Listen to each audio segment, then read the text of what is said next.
Hello, saver. Whether you're saving for that trip to the tropics or saving for an emergency, now is the time to take advantage of Wells Fargo's savings options. Wells Fargo offers savings accounts that can help you save towards your goals. So, what are you saving for? Visit a Wells Fargo branch or wellsfargo.com/save to open a savings account today. Wells Fargo Bank, N.A., member FDIC. Hey, it's Storyworthy. Today on the show, actor and filmmaker Brian Farrell talks about playing his part in the show Jury Duty. Sad day for me not getting picked for the jury, but Ronald cheered me up by telling me that I might have dodged a bullet because the judge is having everyone sequestered. No suspicion at all that this might be orchestrated. He asked me if I saw the paparazzi come in, and I told him I did, and that was wild to see. He told me he Googled sequestered juries, and he found that they do that for high-profile cases or if there's a celebrity. So he's bought into the idea. I thanked him for cheering me up and left him with the parting words, "Let your moral compass guide you to make the right decision and make me proud." Today on the show, actor and filmmaker Brian Farrell talks about his part on Jury Duty, playing the character Brian DeCoy. Stay close. Hey, it's Brian Farrell, and you're listening to Storyworthy.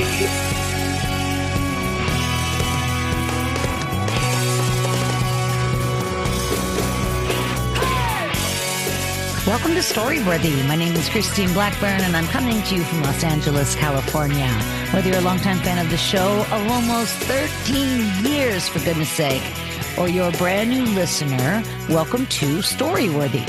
Now, I hope you guys enjoyed the show that went up last week, which was with dancer and actress Heather Morris. That was a still story worthy, meaning that it was a great story, but it came out a couple of years ago. So as you can imagine, I get busy like everybody. And since I have over 800 episodes in the can now, I say to myself, now and then I can pop in a story from a few years ago and call it still story worthy. So you might see that now and then. And last week was just that way. It was with Heather Morris, and she talks about going to Africa and eating beside a pride of lions. So that's pretty darn cool, if you ask me. And the week before that, Judy Gold was on. So you guys, thank you so much for listening to the last couple of weeks. But right now, stay with me, because today I'm here with actor and comedian Brian Farrell. And Brian brings forth the topic Jury Duty. Now, what he's talking about is Jury Duty that came out just earlier this year. And it's the one with James Marsden. And it's actually a reality show. Do you guys remember what I'm talking about? If you know, you know. And if you don't, keep listening, because Brian will explain it to us. And he's going to tell us a story about jury duty. But Brian, I've known you. How many years would you say I've known you? Gosh, it's probably been almost like 15 years. Unbelievable. Through our friend Jim Coughlin. Yeah. Yep, through our buddy Jim Coughlin, who was like the fourth person I met in LA back in 97 when I moved here. Good dude. He was my roommate for about a year. Oh, that's right. On that street called Normal, right? No, it was called Las Palmas, but Las Palmas. We were definitely not normal. Now, the Coughlin, Oh, he lived on Normal Street, huh? Yeah, he lived on Normal Street, which I always thought was very funny. Yeah.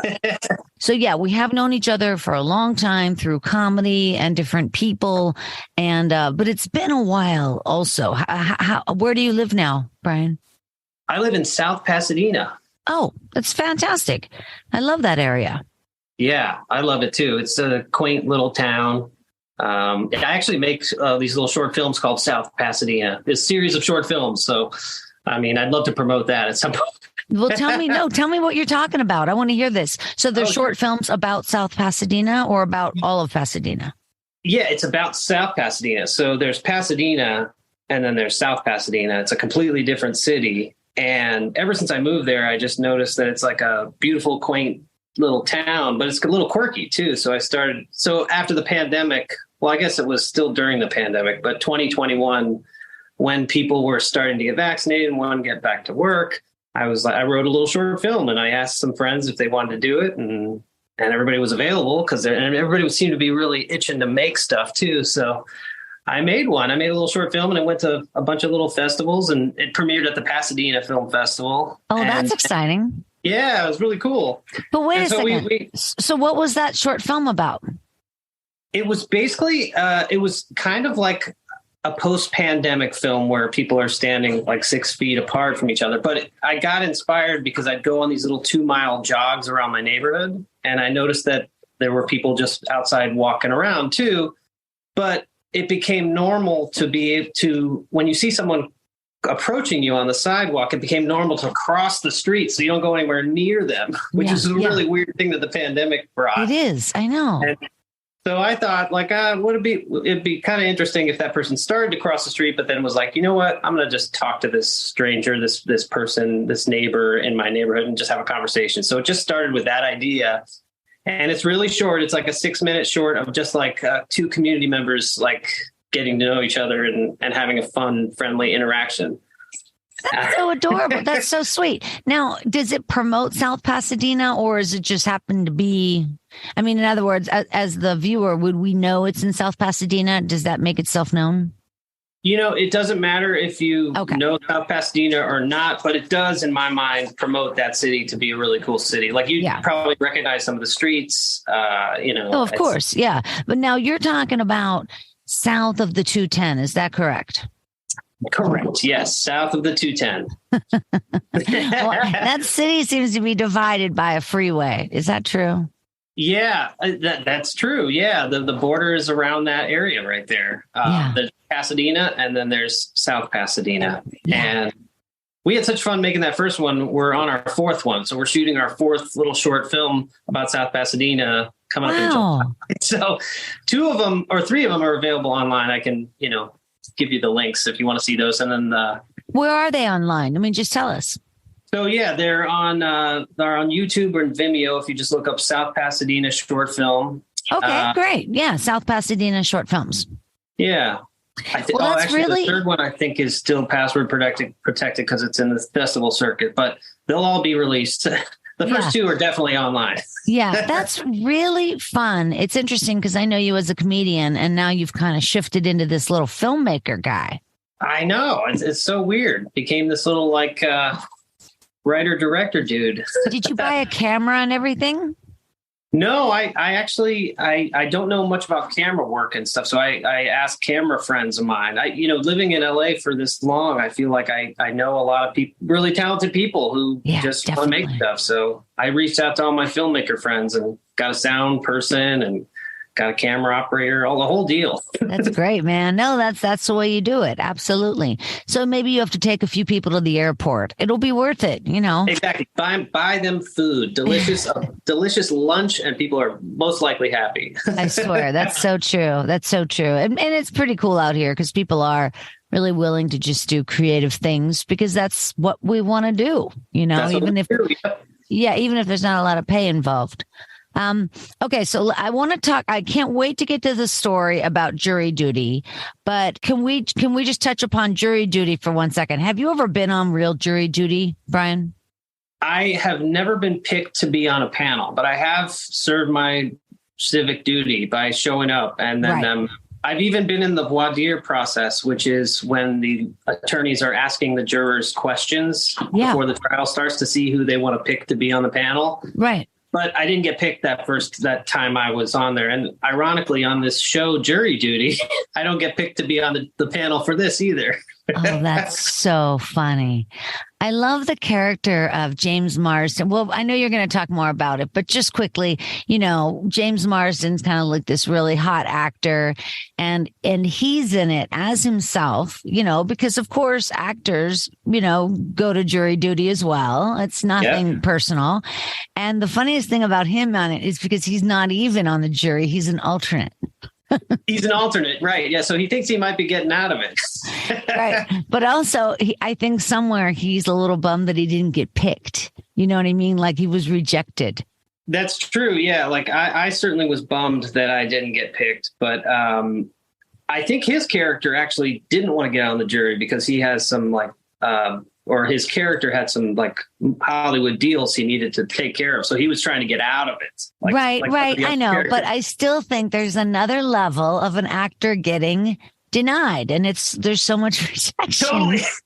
I just think it's funny. Like, what do you mean you don't want me? Huh? Yeah, exactly. It makes no sense. Yeah. And he can't compute that. It's so funny. It's so funny. Well, I've been the same as you've been then. I've been to jury duty, like doing what you have to do. You hang out all day. And in LA, oh my gosh, there's like 400 people in jury duty. You know what I mean? Like there's hundreds of people in those rooms. Yeah. Yeah, it's kind of rare to actually get picked. Right. It really is to get picked at all. But I have gone, well, first of all, and then the thing is you show up in the morning and they only go for like 2.5 hours. And then the next thing you know, they take an hour and a half lunch. I know. So it's like, it is a long day. It is a long day of real boredom. Now, if you set yourself up right with the books you wanted to read or magazines or work, you can be okay. But I mean, it is just one of those things where for the most part, you're in a windowless building or very few windows. And it's just, you don't even know the time. you know, there's no sense. And everything is so quiet and there's no music, which always makes my heart palpitate because I need to hear like an underlying something. Anyway, I think it's so exciting. And so before we start your story, or is it in your story how you got selected for this? I could tell you briefly. Yeah, just tell me how you got like cast, because you got cast, right? Yeah. So I actually came to this project like way late in the game. Actually, my friend is the director, Jake Szymanski. Oh, okay. He reached out to me the weekend before they were shooting, and they just had this like extra thing that they wanted to do to add a little more reality for Ronald, who is the main guy. Right. And that would be to have someone ride with him to and from the courthouse the first 2 days, because they put him up in a hotel near the airport. And then they called an Uber to take him to and from the courthouse the first 2 days. And they wanted to have so it wasn't just him. They wanted to have someone else staying in that hotel with him. Right. And ride to and from the courthouse with him the first 2 days. And they also, he wanted me to just let him know, and the producers know whether or not he was suspicious of anything, of it being fake, that everybody's an actor. And so I didn't know much about like what was happening. So I kind of knew as much as Ronald did. Oh my gosh. So you didn't have to audition for this? No. This was just a friend calling me up saying, hey, you might be the guy for this if you can do this. And so great. It was kind of like a detective role where, I met him in the lobby of the hotel in the morning. I was like, and he was like, hey, you Brian? I'm like, yep. Are you Ronald? I guess we're going to court. Because they prepped me by saying that there's no like second takes for this. Like this is all like basically live theater. You have to be in your character the whole time. Right. So it was really like, it was basically, they wanted me to just play myself and just not use my last name. So he couldn't look me up and see that I've done some acting or whatever. Sure. And they didn't want me to mention obviously that I pursue acting or do anything. What was your backstory? So my backstory was that I was a canvas director from Pasadena. So canvas director meaning that training fundraisers to raise money for nonprofit organizations. Wow. And it turned out he had similar work and stuff. We really got along well. And they also told me to try not to become like best buds with him so that we don't exchange numbers and we don't hang out after the court and stuff like that. So, but my main job was to ride with him to and from the courthouse and pretend like I was part of this fake documentary about jury duty, which that storyline kind of got pushed aside to make for time, I guess, because the initial idea that they told me was that all right, so there's like 5 people who answered a Craigslist ad, and the only one who's not an actor is Ronald. And so I had to pretend like I went through this long interview process with one of the producers, Alexis, and I'm getting paid this amount. And even if I don't get picked on the jury, I get paid, I don't know, I forget how much it was actually. Oh, that's like nice. Yeah, that's exciting. Yeah. So it's like, so we're just like part of this thing that we like, it's a jury, I guess a court process has never been filmed before. But it is interesting that you basically were cast, but you weren't really, you just got a phone call from one of your buddies. Like you call your buddies in Pasadena, help you out with a small film in South Pass. And now this guy, he just needs a little bit of help. I need one guy, like a body. And if you can help me out, play the game, you're in. Yeah. And you're like, I can do that. I think it's fantastic. It's so exciting. All right, you guys, we're going to get over to Brian's story, talk a little bit more about jury duty in just a second. But before we do, I wanted to remind you that my show, My Life in 3 Songs, is going very well. It is over there on Spotify because we listen to the music. I talk to comedians about the 3 songs that have impacted their lives. Not necessarily their favorite songs, but songs that really paint a picture of the comedian and where they're from. So I recently had on Jamie Kennedy and Patton Oswalt, and Marilyn Rice Cub is coming up. And I'm telling you guys, it's like my whole heart is into this project, My Life in 3 Songs. So take a look at mylifein3songs.com and follow the show on social media at My Life in 3 Songs. And Story Smash, the storytelling game show, is back at the Lyric Hyperion in Silver Lake, California on Saturday, July 15th. Tickets are on sale now. The Dream Team is back. Melissa Peterman, Blanca Patch, and Danny Zucker. Go to storysmashshow.com for tickets, and you can follow that show over on Instagram at Story Smash. All right, you guys, he's here right now. You've been hearing him talk. Brian Farrell, he is an actor and a comedian. And recently he was on this show, Jury Duty. We've talked a little bit about, but we're going to talk about it more. And I'll tell you, when you start watching Jury Duty, you will fly through it. Like it just goes very quickly because it's so funny. Because you, as the viewer, you're in on the joke. There's only one guy who's not in on it. And that guy is just the sweetest. He's so sweet. His name is Robert Grayson. Is that it? Ronald. I'm sorry. Yeah. Ronald Grayson, I think, or Gleason. Gleason. Yeah, I think it's Ronald Gleason. I knew him by Ronald. Yeah, just Ronald. I know. Yeah. I don't know any Ronalds. I really don't. I think I know a Ron, but no Ronalds. Now you do. Yeah, exactly. Anyway, the whole concept is super fun. I know you guys are going to love it. And you can find Brian over there on Twitter at Boopity Ba. You've always been Boopity Ba. I've always remembered you from that handle because I think it's also part of your email address. And where'd that come from, Boopity Ba?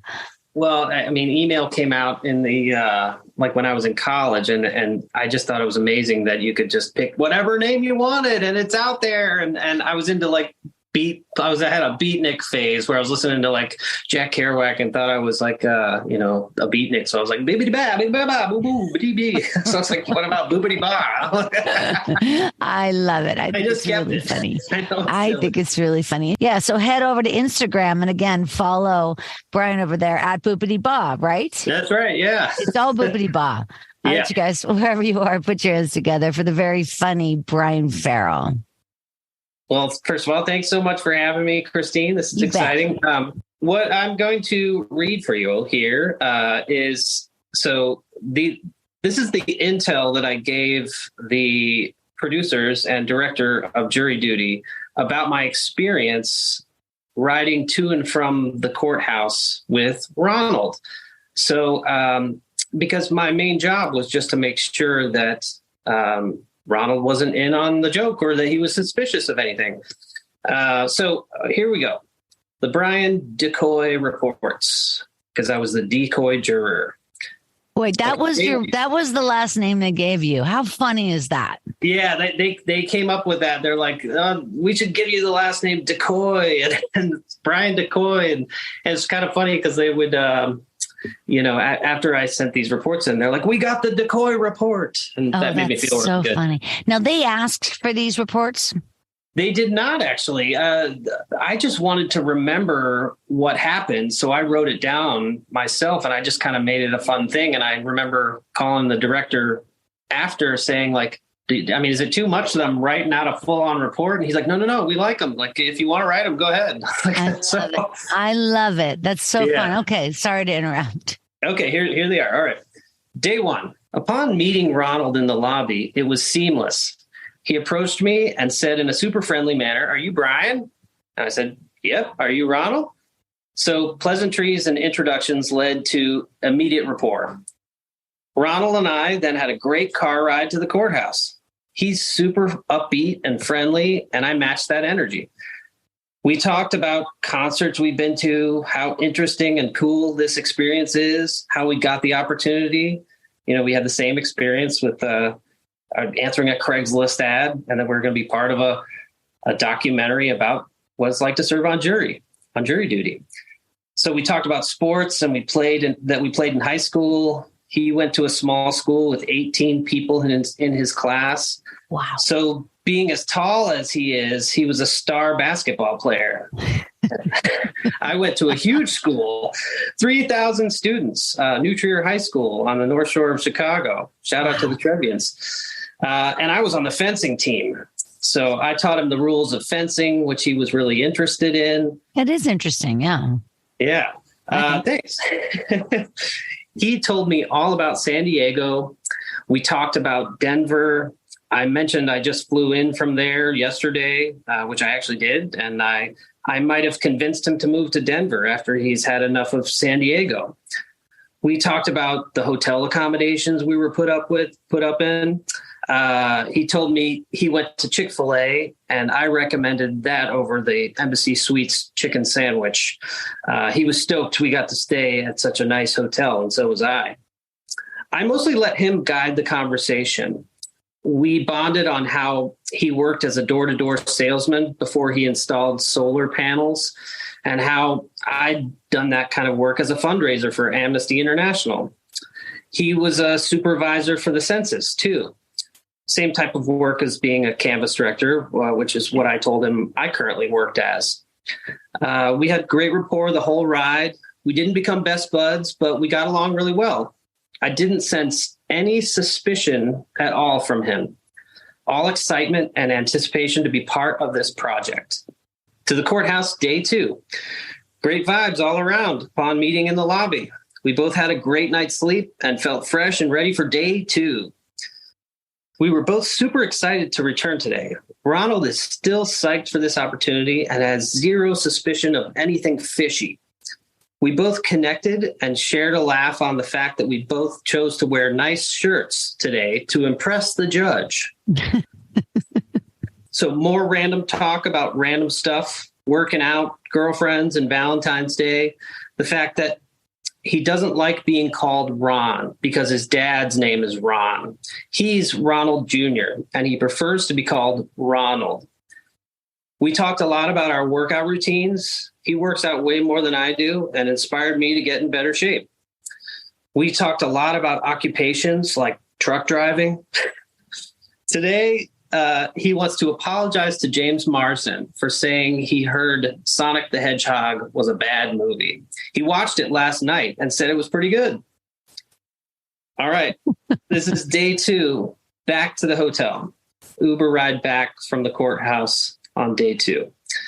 Sad day for me, not getting picked for the jury, but Ronald cheered me up by telling me that I might have dodged a bullet because the judge is having everyone sequestered, and I at least get the guaranteed 8 days pay. He's got his seatbelt on and eager for the roller coaster ride. No suspicion at all that this might be orchestrated. He asked me if I saw the paparazzi come in, and I told him I did, and that was wild to see. He told me he Googled sequestered juries, and he found that they do that for high-profile cases or if there's a celebrity. So he's bought into the idea. I thanked him for cheering me up and left him with the parting words, "Let your moral compass guide you to make the right decision and make me proud." He's excited for what's to come. That was my job. Did you really say that to him? I did. Yeah. I honestly was like, hey, you're probably going to be making a lot of tough moral decisions, so, may your heart and your moral compass be your guide. And I know you're going to make me proud, man. And he was like, sure. And then I darted to my car, which already had my luggage in it, after I saw that he went up to his room. Oh my gosh. Oh my gosh. I was going home. Well, you knew you were leaving. Yeah. That was the funny part, is because I knew I was going to go home. And so I had to pretend like I was going to go up to my room and get my luggage and all that, and check out. But, because the hotels don't let you check out after a certain time, I had to put my luggage. I had to get up super early, put my luggage in, and make sure that Ronald didn't see me in the lobby. And go back in. Exactly. Isn't that hilarious? It was so fun. I felt like a private eye. Yeah. And then you pulled it off. Yeah. In the end, you must have just been like, yes, I did my part. Yeah. No, I drove off going like, yeah. And then, my friend Jake, the director, Szymanski, was like, all right, we're ready to go. Good job. So it's so fun. Exciting. Yeah, it really is. So they had the show storyboarded out in certain ways, or was the whole show storyboarded out? I'm not sure about those details. Like I wasn't part of the rehearsal process. So the ensemble cast, by the way, was so, they were so friendly and welcoming to me because they had been working together. They worked together on the rehearsal process to know what to do in each situation. So they had a rehearsal before we got to the courthouse. So they were, everybody was like places. And and I was texting with one of the field producers, Jordan Cohen, who was great to work with. He was really fun. And I would let him know, like, we're on our way. And then, they would be like, the dolphin is in the freezer. Everybody places. Because everyone was an actor from all What does down. That mean? The dolphin is in the freezer. That's detective language. You are so funny.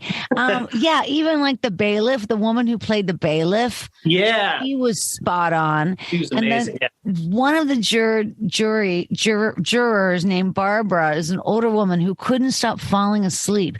She kept falling asleep. And of course, they made Ronald the four person. So they made him believe I guess it was his responsibility to keep this lady awake.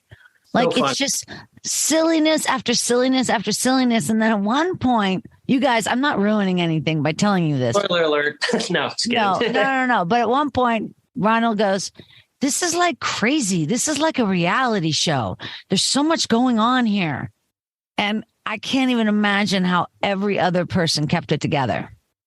Yeah. Well, those first 2 days were like really long and boring. Like we were talking about how normal jury duty is. And then they would do a bit and it would be weird. And if I feel like if Ronald reacted to it too much or was too suspicious, then they would have to pull back and do way more boring stuff. Like, because they hired quite a few actors to be a part of the voir dire process. What's a voir dire mean? What's that? Well, you said that before. I don't even know what the word is. Yeah, I guess it's legalese for the time when attorneys are questioning the potential jurors to see if they want them to be on the panel. So that, they'll say juror number 22. Is it Latin? Is it Latin? What is it? Oh, I think it's French. Voir dire. Spell it. Sorry to bother you here, but what is? Yeah, sure. It's VOIRDIRE, I believe. Huh. So there were a lot of actors in that room. Yeah, and so to as they called it, feed the reality bank to make it feel more realistic. The attorneys asked actors, very like mundane questions, like, are your parents still together? Yeah, they are. Cool. Okay. Are you fully employed? Are you gainfully employed? Yep, I have a job. What do you do for a living? I'm a teacher. Just like really boring stuff. Wow. So and it felt like a real day of jury. Yeah. And then they would do a bit and then it would be wild. Oh, That's comedian. No way. Yeah, comedian Kirk Fox is part of it. Yeah. And Kirk's been on Story Worthy before, I think a couple of times actually. And he's so funny. Like every actor is so subtle and so in it. Like everybody's so real. It's very hard to believe that any of this is staged because everybody is so committed. It was a rock star cast, and they welcomed the DeCoy juror into their family. I'm so glad. I'm so glad. I'm really glad to hear that. Man, you're such a nice guy. I mean, you definitely fit right in. And it does seem at the end of the day, it was just like all one good-natured prank. Like I watched this show with my kid, you know, it's not lewd or anything like that. And it's certainly not mean spirited. And luckily the guy, Ronald, is like the sweetest guy ever. So luckily he was okay with all of this going, it's bananas at the end of the day when he finds out. And the judge is the one that tells him, the guy playing the judge. He's like, this is my last day of work. It's also my first day of work because I've never been a judge. I'm not a judge. And then they zoom in on Ronald's face and he's like, you could see him taking it in. Oh my gosh. It's so funny. Yeah, they brought me back for the reveal day too. You can see me in the last episode, like in little areas because, awesome. I burst into the courtroom with the stunt guy, Tim, and I said, I just say, you did it, buddy. You did. But he was in such a state of like, what is going on that and it'd been 2 weeks I don't even think he recognized me anymore. He was like, oh wait, that was the guy who I rode in the Uber with. Like, it was just great. It was so fun. That actually didn't make it in the cut, but it was still like, it was such an amazing experience. And when it ended, Ronald was such a good sport. We all kind of showered him with love and he was receiving it. And it was cool. That's so great. Now, how about your friend, Jeff, the director? Do you know if he has plans to do something like this again? Oh, Jake, you mean Jake Szymanski? Sorry. Yeah. Oh, I don't know. Yeah. And like this project, I had to keep my mouth shut for a long time. We shot this last year and couldn't tell anybody about it. Wow. I mean, and there's money in this. I mean, somebody's, actors are getting paid, cameramen are getting paid, and then there's the post-production. I mean, there's a lot going on. Yeah. Yep. Really great. Well, I'm so happy you came on Storyworthy and told us this because anybody who's been watching this, they're going to look for it. So I think we're going to get a lot of new fans here that have enjoyed jury duty the way we did. Yeah. Thanks so much for having me on, Christine. This was fun. Brian. So you are still doing comedy, right? My form of comedy right now is writing these comedy short films and directing these little shorts. So that's what I'm doing. I've gone trick or treating in South Pasadena several times because of my kid and her friends, etc. And I always thought, and I've gone in these big groups. So we 15 of us because it's different parents and kids and we're all drinking wine. It's a lot of fun. But I've always thought a really good group costume would be if everybody dresses as a parrot and then you go as the Pasadena Parrots. The Pasadena Parrots or Pasadena Peacocks. There's a lot of peacocks in Pasadena too. Are they wild? They're wild peacocks, yeah. No, I did not know that. Yep, parrots and peacocks. That's what we're known for. The parrots are thriving in Los Angeles. I was reading about them, and they're thriving better than anybody ever thought they would. And now there's even that same parrot that you have in Pasadena. They're over here on this side of the hill, too, in the LA basin. And you can hear them because of the squawking. They're flipping loud, right? They're loud, all right. Do you ever think twice when you see those now? With the peacock, the parrots? No, they're just there. They're part of the ecosystem. I love it. I love that. No, I just think that's a really special thing because they are so colorful. Holy cow! Yeah, it's a tropical type vibe in South Pasadena. It is. It is. All right. Well, that's been Bird Talk with Christine and Brian. All right, you guys. Hey, don't forget to check out My Life in 3 Songs. I really appreciate it. I need my story-worthy audience to go over to My Life in 3 Songs over on Spotify. It's totally free to you. My Life in 3 Songs on Spotify. All right, you guys, on behalf of the very talented Brian Farrell, thank you so much, man. Really nice to catch up. Thanks for having me. My name is Christine Blackburn, saying, make it a story-worthy week. Follow me, follow me. I'll take you down to the river. Follow me, follow me. I'll keep you silent. Thanks for joining us on the Storyworthy Podcast. We'll be back next week with all new stories. Subscribe to Storyworthy on iTunes and visit the Storyworthy website at storyworthypodcast.com. I'll keep you silent.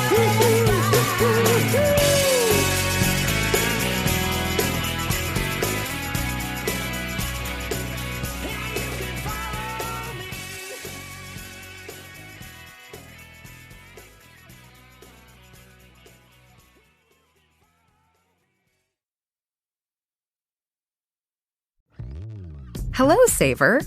Whether you're saving for that trip to the tropics or saving for an emergency, now is the time to take advantage of Wells Fargo's savings options. Wells Fargo offers savings accounts that can help you save towards your goals. So, what are you saving for? Visit a Wells Fargo branch or wellsfargo.com/save to open a savings account today. Wells Fargo Bank, N.A., member FDIC. Breast milk science. It's a thing. And it's our thing. We're ByHeart. We're an infant formula company on a mission to get a lot closer to the most superfood on the planet, breast milk. Our patented protein blend has more of the important and most abundant proteins found in breast milk. We're the first and only U.S.-made formula to use organic, grass-fed whole milk, not skim. We make our formula in our own factories in Iowa, Oregon, and Pennsylvania, using a small batch manufacturing process that works to preserve the integrity of our ingredients. We ran the largest clinical trial by a new infant formula company in 25 years and clinically proved benefits like easier digestion, less gas, and softer poops versus a leading infant formula. We were the first infant formula company to earn the Clean Label Project Purity Award. And while we've put a lot into ByHeart, there's a long list of things you won't see on our ingredient list, like no corn syrup, no maltodextrin, no GMO ingredients, no soy, no palm oil. ByHeart, a better formula for formula. Learn more at byheart.com.